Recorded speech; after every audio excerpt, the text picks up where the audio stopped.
नमस्कार,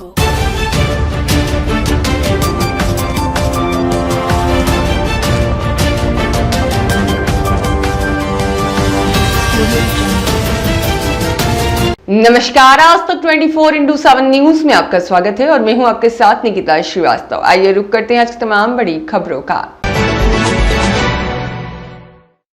बालाघाट विधायक अनुभा मुंजारे पर डीएफओ से की 2 लाख रुपयों की मांग का आरोप। वन विभाग ने 2 सदस्यीय जांच समिति की गठित। बालाघाट वन मंडल अधिकारी दक्षिण उत्पादन बालाघाट कांग्रेस विधायक अनुभा मुंजारे पर 2 लाख रुपए मांगने का आरोप। कांग्रेस विधायक अनुभा मुंजारे का डीएफओ नेहा श्रीवास्तव पर पलटवार करते हुए उन्होंने कहा कि नेहा श्रीवास्तव के पति अधर गुप्ता दक्षिण सामान्य में डीएफओ पद पर पदस्थ हैं। विगत दिवस लालबर्रा के सोनेवानी में माद बाघ की मौत की शिकायत और विधानसभा में मामला उठाने से बालाघाट डीएफओ अधर गुप्ता चारों ओर घिरने से पति को बचाने नेहा श्रीवास्तव मुझ पर गलत आरोप लगा रही हैं।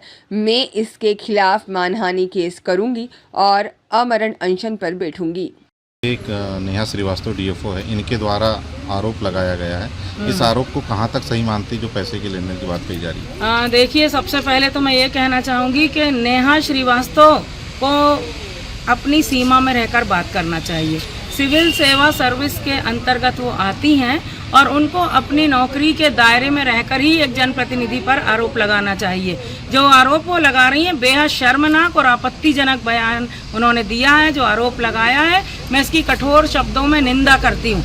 मेरा ये कहना है कि वो अपने पति को बचाने के लिए और अपने जो कदाचरण है उनका उसको बचाने के लिए इस तरह के आरोप लगा रही हैं। आप सभी जानते हैं कि विगत दिनों एक मादा बाघ की संदिग्ध परिस्थितियों में मौत हुई दक्षिण वन मंडल क्षेत्र सोनेवानी में, और उसकी जब मृत्यु हुई उसके बाद उसका बिना प्रोटोकॉल के दाह संस्कार कर दिया गया।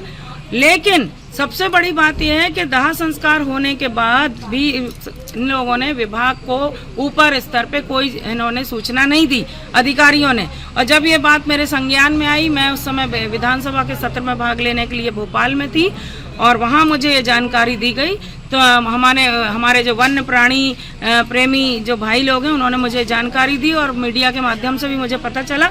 तो मैंने इसकी सदन में मैंने आवाज़ उठाई और मेरा ये कहना था और सभी का ये कहना है कि छोटे कर्मचारियों की अरेस्टिंग हो गई, जो चौकीदार हैं, गरीब लोग हैं, उनकी अरेस्टिंग कर ली गई, लेकिन डीएफओ पे कोई कार्रवाई नहीं हुई। दक्षिण वन मंडल क्षेत्र के जो डीएफओ हैं अधर गुप्ता, वही नेहा श्रीवास्तव के पति हैं और नेहा श्रीवास्तव जो हैं वो अपने पति को बचाने के लिए इस तरह के कृत्य कर रही हैं जो बेहद शर्मनाक है। अधर गुप्ता पे कार्रवाई हो, इसके लिए मैंने सड़क से लेकर सदन तक लड़ाई लड़ी है। और जो मृत शेर है, क्योंकि वो राष्ट्रीय पशु है, हमारे देश का राष्ट्रीय पशु होता है बाघ, और उसके दाह संस्कार बिना प्रोटोकॉल के किया, वन विभाग के द्वारा किया गया। आज दिनांक तक ना रेंजर पे कार्रवाई हुई, ना डीएफओ पे कार्रवाई हुई। एसटीएफ टीम बन गई, टीम का गठन हो गया, जांच उनकी चालू हो गई, उस पर मुझे कुछ नहीं कहना है।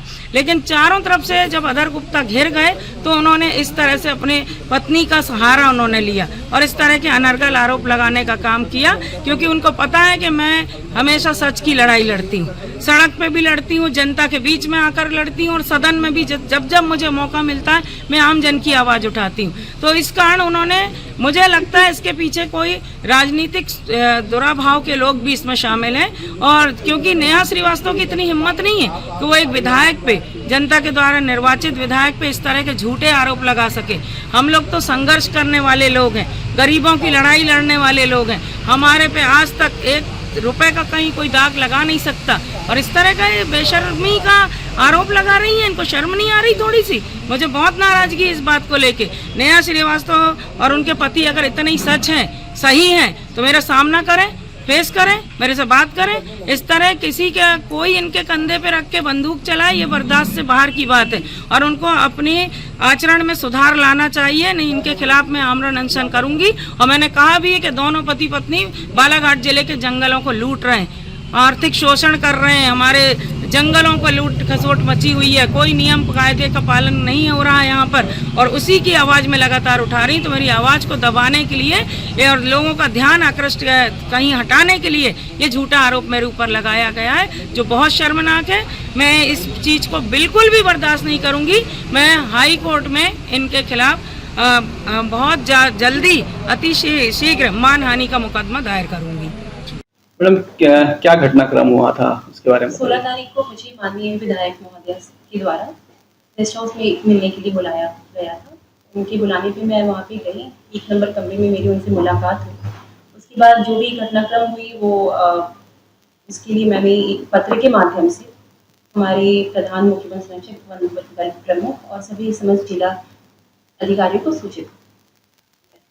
तो मैडम सब कुछ जांचवासी के साथ हाँ, समस्त वरिष्ठ अधिकारियों को मैंने बताया है और उसके बाद अभी मुझे कोई भी अपडेट नहीं। जो मीडिया में अभी खबरें छपी मैम,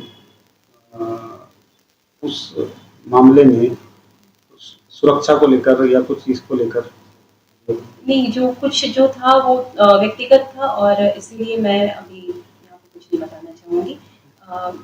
जो भी मेरे लिए शब्द यूज़ किए गए थे, प्रयोग किए गए थे, वो काफ़ी व्यक्तिगत थे और मैं अभी नहीं बताना चाहूँगी। धमकी स्वरूप था या क्या? मैं अभी नहीं बताना चाहूँगी। जो था मैंने अपने वन विभाग के हमारे मुखिया और समस्त जिला अधिकारियों को उस पत्र के माध्यम से बताया। ठीक। दिलीप जामरे की रिपोर्ट।